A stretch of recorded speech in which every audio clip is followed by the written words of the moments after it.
सबरी जी को नवधा भक्ति उपदेश देने के बाद भगवान ने कहा कि मेरी भक्ति का क्या लाभ है, राम ही भक्ति क्यों किया जाए।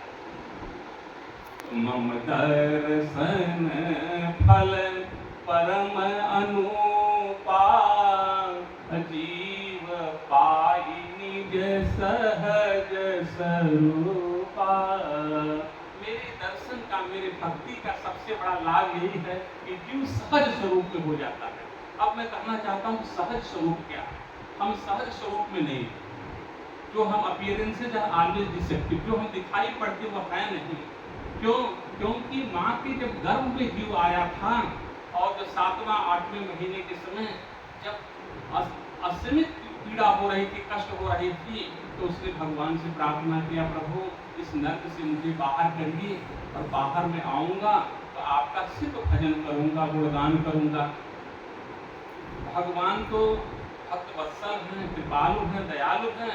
उन्होंने हमारी पीड़ा को जो समझा, हमारे आर्त भाव को समझा और हमें जो है बाहर कर दिया। देखने के लिए देखिए कितना कमिटमेंट जो है, वादा याद रहता है।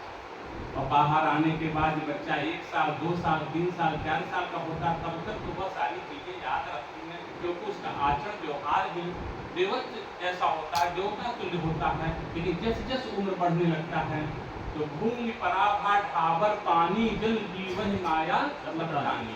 जैसे वर्षा की पानी ऊपर से चला तो पवित्र है, लेकिन जैसे जैसे धरती पर आया मलिन होता गया, मिट्टी में मिल गया तो बिल्कुल आसमान में कीचड़ हो गया। वही हाल है। तब हमारे अंदर का जो ईश्वरत्व था वह लुप्त होने लगा और संसार की प्रपंच हमारे अंदर आने लगा, काम क्रोध मद लोभ मत्सर। तो गोस्वामी जी ने कहा क्या वही मनुष्य सब भूल गया और ईश्वर अंश जीव अविनाशी, अचेतन अमल सहज सुख राशि।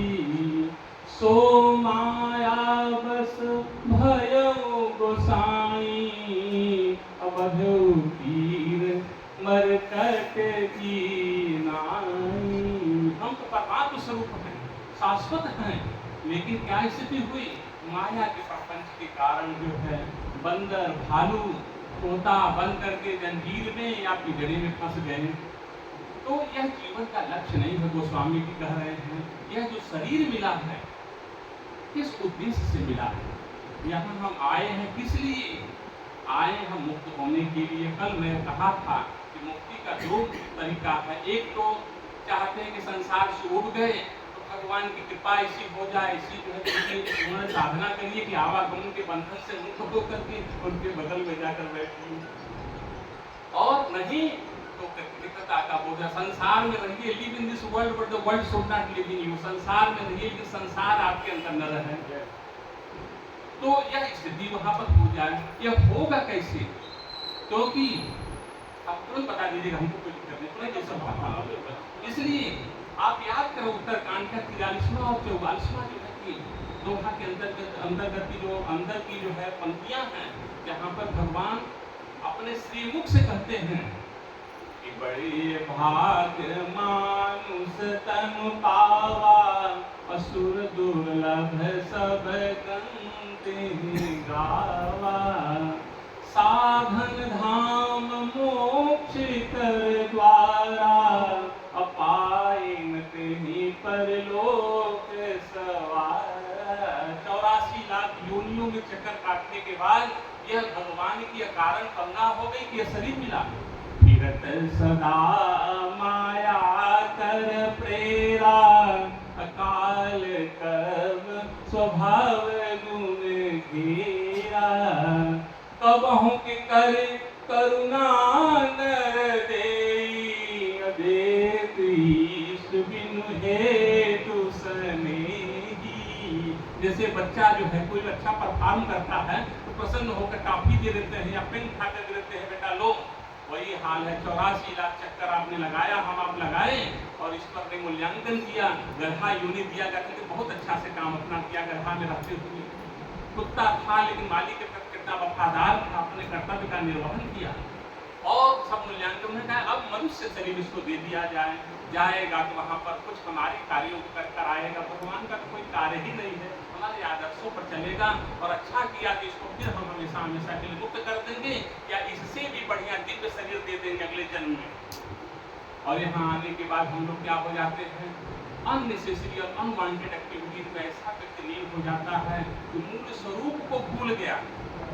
तो भगवान ने यह क्या कहा, इसीलिए कहा मेरी भक्ति का यही है लाभ कि ममता रसन फल परम अनुपा जीव पाई निज सहज स्वरूपा। हम सहजावस्था में होते हैं, सहज स्वरूप में हो जाते हैं, अपने मूल रूप में हो जाते हैं जो हमारा वास्तविक रूप है। यहाँ क्या है, हम जो है महिलाएं क्या कृति में जो है कि मेकअप द्वारा जो अपने को प्रस्तुत करते हैं, हम आप जो है कि कृति में जो रूप धारण करके व्यवहार करते हैं। वही भगवान कहते हैं निर्मल मन जन सो मोहि पावा मोहि कपट छल छिद्र भावा। कपट क्या है, वही जो हम नहीं है और प्रस्तुत करते हैं। तो भगवान की भक्ति का यही सबसे बड़ा लाभ है कि हम अपने मूल स्वरूप में आ जाते हैं। और इसीलिए बाबा बार बार मुझे लिखते हैं, आप हम सब लोग जानते हैं किसी प्रसंग 4 घाट से कथा कही गई, ज्ञान भक्ति कर्म, लेकिन उपासना ये सब है, लेकिन उन्होंने कहा शरणागति प्रपत्ति मार्ग।